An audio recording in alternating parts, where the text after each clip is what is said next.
All right, so we got Down South Adventures here. We are going to ask them a couple questions about the lights. So, questions. This time, our Cyber 6-inch has more power than the previous Cyber series, and the design is also quite different. Do you like this change, or is it something that you feel could be improved? Absolutely. We've used other brands in the market, and for the price point, the appearance, these just feel like beefy, well-built lights. They're quality metal housing.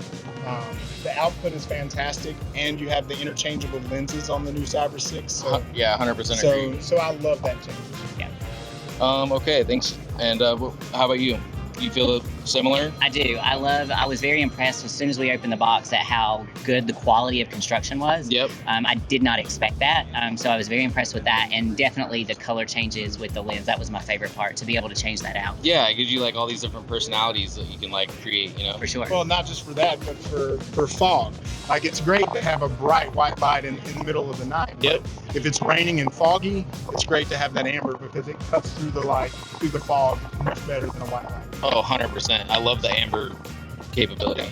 Let's see. So, next question. In the off-road events you participate in, which off-road accessory do you consider the most worthwhile purchase?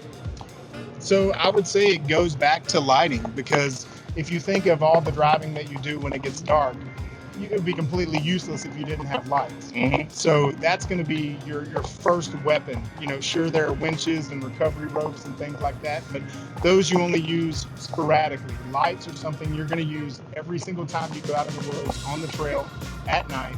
Lights are going to be it. So you need a quality switch panel that can control those lights. Yeah, that's a good point too. We've had numerous brands where the switch panels fail, and then we're out there not able to use our lights. Yep, out there digging through wires in the hood and So stuff. you need a quality switch panel and quality lights to go to. So I think that's the first line of defense. Yeah, great.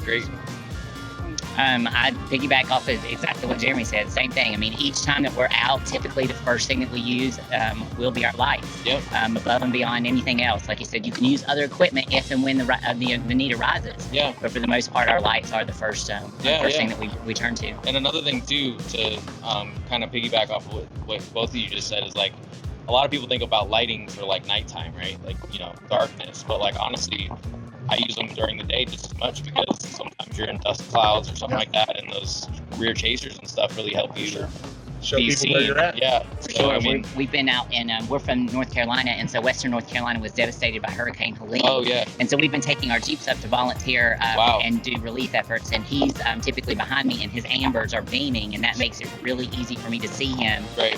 in those the terrain where it's destroyed. There's no roads, and just to be able to keep up with him, it just the light makes such a big difference. Right, and I used to live on the East Coast, so I know you guys. I don't know if North Carolina's got, or like that area's got as much clay or whatever, but I know there's a lot of dusty roads out there. For sure, so, for sure. So daytime, or daytime, you really need that bright light to cut through stuff because the daylight's out. So if your lights aren't great, then you can't see them at all. Yeah. So next question. So among the many off-road events you participated in, which one would you most recommend? I'll start with you. So the one she does all the driving. Let's just be honest. She does all the off-roading anyway. Okay. So go ahead and answer that one. So the most recent one that we have loved and we hope to continue to participate in is Trail Days by Outlaw Off-Road. Okay. It's a fundraiser that they put on to raise money for veterans in our area. Oh, that's really cool. Yeah, and it took place at Windrock Park. So one of the largest I've heard off-road of it. I parks haven't in the been East there. Coast. Yeah. Oh, you've got to go. Yeah, If you like to off-road, I you've think got to they've make it to been over Windrock. Yep. Yeah, Windrock Yeah. is fantastic. You guys have been to Windrock, right? Absolutely. Okay, yeah. So Absolutely. You have to go, man. Those are the great questions that we had to ask you today. So They were great questions. yeah, Good great job. answers too, though. So I Hey, well, appreciate thanks you for letting guys' us be time. here. Yeah. I'm glad It's gonna to. be a good day. Yeah, I'm glad that. And I got a new everyone- vest. Yes, and it looks very good. Now I gotta go camping. I feel dapper. No, I don't. Now I need to get a vest. So, Up thank your you game. so much. Thank you so much. Thank you. All right, hello everyone. Here's Ryan, and then we have Lulu's Off-Road here. How are you doing today? How you guys doing? We're doing great, man. Love to be here. Appreciate you guys inviting us out here. So it's been amazing so far. We're gonna have a short interview for a couple questions. Let's get started. All right. Okay. So, what do you think is the most essential accessory for an ATV? I would have to say lighting is definitely probably one of the biggest essential accessories that you need. I mean, depending on where you're at, what you're going through, especially if you get on a long ride and you're out at night. You definitely need to be able to see where you're going.